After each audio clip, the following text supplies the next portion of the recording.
energiyam kam, kuchim yo'q, ertalab uyg'onganda umuman kuchsizman deyishiga nima asosiy sabab bo'lyapti deb hisoblaysiz? Avvalambor birinchi o'rinda ayollarni bunaqa bo'lishiga, sog'lom turmush tarzi bilan yashamasligi ularni shu energiyasiz bo'lishiga, psixologik o'zini tushkunlikka tushishlariga olib keladi. Birinchi o'rinda sog'lom turmushga nima kiradi?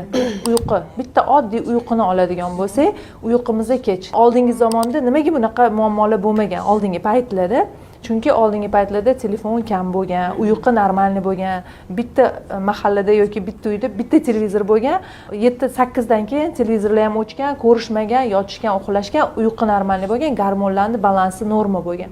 Gormonlarning balansi bitta uyqudan keyin gormonlarning balansi buzilgandan keyin уже bilasiz har xil stress bo'lishi, ayollarda bepushtlikka olib kelishi, klinikasi yomon o'tishi, oddiy mana shunaqa miomalar, endometrioz, masalan, oddiy estrogen gormonini oshib ketishi yoki estrogen dominирование bo'lishi, hammasi shu uyquga bog'liq bo'ladi. Ikkinchidan qarab o'tadigan bo'lsak, sog'lom ovqat bo'lmaslik, fast foodlar ko'payib ketgan hozir, fast food ishadi yoki pishiriqlar ko'payib ketgan.